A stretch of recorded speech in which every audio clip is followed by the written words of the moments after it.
মনে রেখো যদি মনে পড়ে ইউটিউব চ্যানেলে সকলকে স্বাগত। অষ্টম শ্রেণীর ইতিহাসের যে চতুর্থ অধ্যায়টা রয়েছে সেখান থেকে যে সমস্ত গুরুত্বপূর্ণ প্রশ্নগুলো আসতে পারে পরীক্ষাতে সেগুলো এখানে দাগ দিয়ে আলোচনা করা হয়েছে। যেমন প্রথমেই চ্যাপ্টারটার নাম আমরা কি দেখছি যে ঔপনিবেশিক অর্থনীতির চরিত্র। সেখানে প্রথমেই যেটা গুরুত্বপূর্ণ সেটা হচ্ছে যে চিরস্থায়ী বন্দোবস্ত। তার আগে উপরের যে লাইনটা লেখা রয়েছে যে 1769 থেকে 70 খ্রিস্টাব্দে বাংলায় ভয়ঙ্কর দুর্ভিক্ষ ও মন্বন্তর দেখা দিয়েছিল। তার ফলে কোম্পানি নিজের রাজস্ব আদায় সংক্রান্ত প্রশাসনিক কাঠামো নিয়ে নতুন করে ভাবতে শুরু করে। বাংলায় কোম্পানি নতুন শাসনকর্তা হিসেবে নিযুক্ত হন কে? Warren Hastings.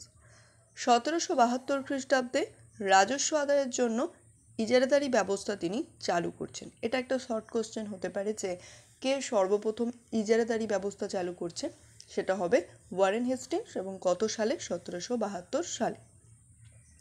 কিন্তু তার ফলেও অবস্থার বিশেষ কোনো হেরফের হয়নি। বেশি বেশি রাজস্ব আদায় করতে গিয়ে কৃষকদের ঘাড়ে খাজনার বোঝা চাপিয়ে দেওয়া হয়। তার ফলে কৃষক সমাজে চূড়ান্ত সংকট দেখা দেয়।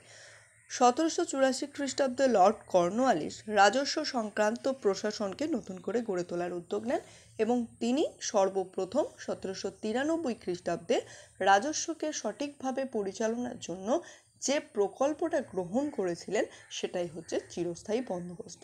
প্রথম দিকে কিন্তু এটা চিরস্থায়ী বন্দোবস্ত ছিল না, রূপান্তরিত হয়ে সেটা চিরস্থায়ী পরিণত হয়। 10 সালের পর সেটা চিরস্থায়ী বন্দোবস্ততে পরিণত হয়। তাহলে এখানে চিরস্থায়ী বন্দোবস্তটা গুরুত্বপূর্ণ। তারপর সূর্যাস্ত আইন, অর্থাৎ যখন কৃষককে তার রাজস্ব মিটিয়ে দিতে হতো, তা নিয়মটা কি ছিল যে সূর্য অস্ত যাওয়ার আগে তাকে কিন্তু সমস্ত খাজনা মিটিয়ে দিতে হবে, আর যদি কোনো কারণে সে মিটিয়ে দিতে না পারে তাহলে অকথ্য অত্যাচারের সম্মুখীন তাকে হতে হবে। এই হচ্ছে সূর্যাস্ত আইন, এটা কিন্তু খুব গুরুত্বপূর্ণ।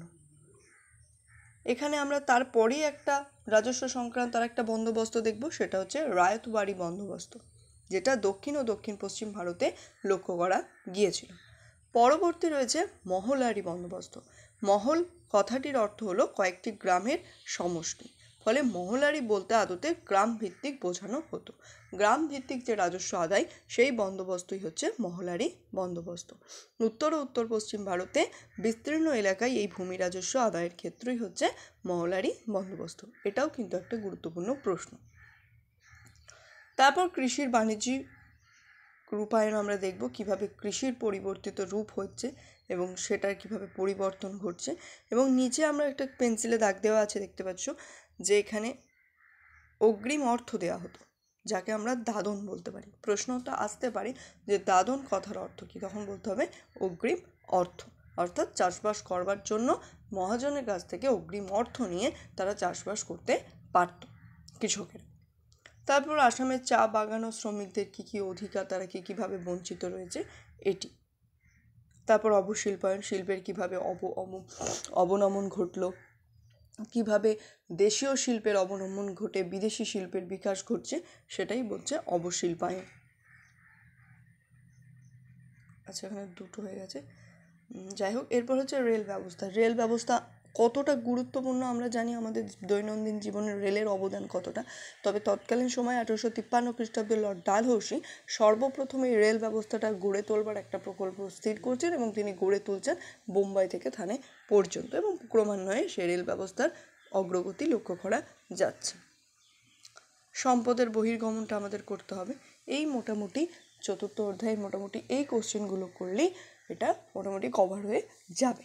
যদি ভালো লাগে অবশ্যই চ্যানেলটা সাবস্ক্রাইব করবে, লাইক কমেন্ট শেয়ার করবে, অবশ্যই জানাবে কেমন লাগলো তোমাদের। ধন্যবাদ।